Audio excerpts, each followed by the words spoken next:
Costello. I am thrilled to be standing today to acknowledge this government's great work, this highly successful coalition government, this highly successful cabinet of colleagues that I am proud to work alongside of. And I would like to commend the shift in mood as we start this new year to one of encouragement, to one of aspiration, and might I say yet again, to one of yes. But before I start, Madam Speaker, I think it's relevant to reflect on a few words that were spoken yesterday. The disdain that exists for the small businesses, the farmers, the landlords, the innovators, the entrepreneurs, the hard-working Kiwi battlers on which this country relies. Those are not only the ones that employ, but they train, they develop, they donate, and they create. We heard yesterday from the leader of the Green Party that no one is entitled to make profit. Let's pause for a moment. No one is entitled to make a profit. This suggestion that we ignore the production of wealth and constrain us with this ideology of redistribution of wealth. It's this insane notion that somehow there is a fixed amount of wealth and we can't create any more of it. We have to just redistribute what we have now. Well, this government knows we can create wealth. As I stand next to this outstanding Minister of Foreign Affairs who can attest of all the countries to which we can compare ourselves and find ourselves wanting, we know we can do better, we know we can create wealth, and by God we will. This completely undisguised Marxist notion of wealth redistribution with absolutely no examples of where in the world that exists. We heard again today the discrediting of the idea that we will educate our children. How appalling an idea. This is an insane notion that we will rob our children of their opportunity to be prosperous because we have to dumb ourselves down to a small minority rather than lift ourselves up. This is the types of agenda that we have to fight against. And for those who whether you arrived in this country hundreds of years ago or last year, that have toiled, worked and sacrificed to serve their families and their communities across this side of the House, we're expected, rather than to celebrate their success, is to hold them in contempt.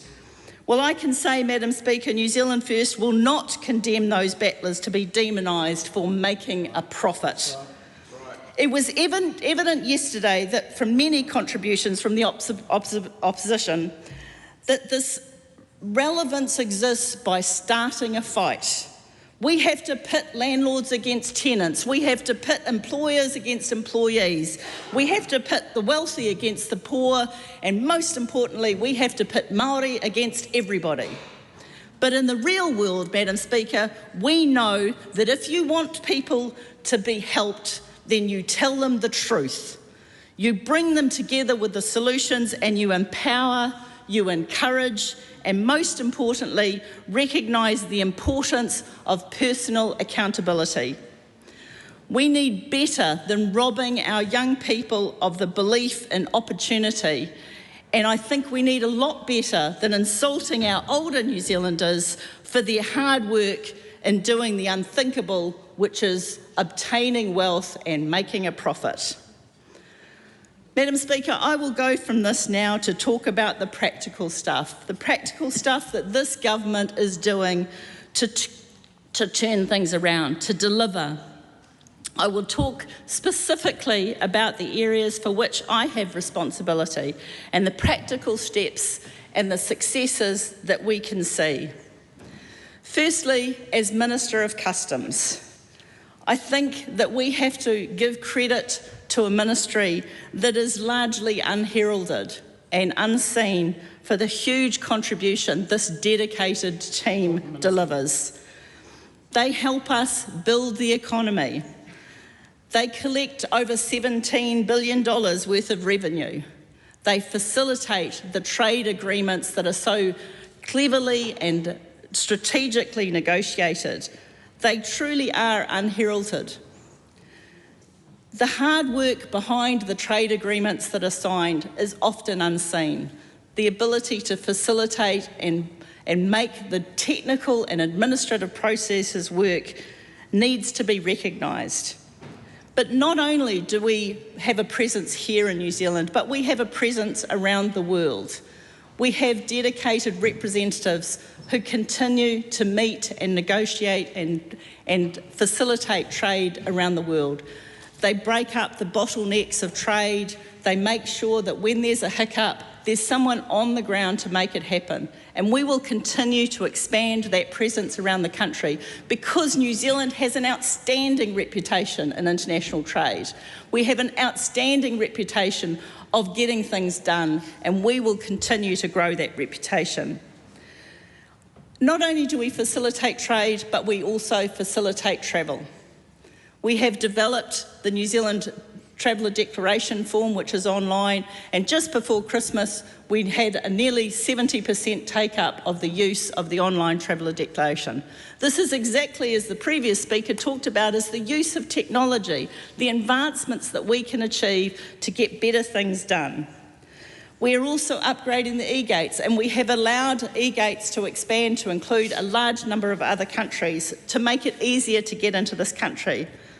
But unfortunately, the fact is we need to protect our borders, and our vulnerability from organised crime continues to expand. We have to protect our border to protect our reputation to be a safe place to travel to and a safe and easy place to do business. And that is the investment we will continue to make and expand from customs to ensure that our borders are safe, because unfortunately the levers of legitimate business will often end up with the crime following shortly behind. And we are doing an outstanding job.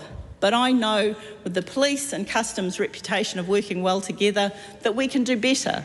We can do a cross-agency better support to attack the organised criminal businesses that undermine our most vulnerable communities. The scourge on our society that organised crime brings, and I know we can do better, and this is why we have stood up the Ministerial Advisory Group to ensure we can facilitate better cooperation across all agencies that will help combat organised crime. Good work. Finally, I would like to touch on aged care because it is something that I hold dear and close to my heart. We have work underway, and I look forward to the outcomes of the Health Select Committee around the review into aged care services and the current aged care review around the funding model, which will implement new solutions. We have to be innovative and we can do better, and I look forward to a cross-partisan approach to dealing with these solutions so we can have a long-term stability in the delivery of aged care. But we need to importantly remember that over 85% of our over 65s are living completely independently and well without any intervention from the state. So we have to recognise that some people have got it right, but we need to make sure that we have the stopgap measures to provide the support when people need it. We talk about ageing in place. That does not mean we're constraining people to live in unsuitable conditions, but we want to protect their ability to live in the communities they know, and we know there are tremendous solutions, whether it's Papakainga, whether it's Kaumatua housing, whether it's Abbeyfield House. We know there are good solutions and we need to do more of it, and we can and we will. We have also, under New Zealand First, the commitment to build 60 square metres subsidiary dwellings as a coalition agreement. We will support subsidiary dwellings because that will support multi-generational living, it will free up housing and will create a better environment for those that are vulnerable to live in. We will continue to work in this government because we are the yes, we are the can-do.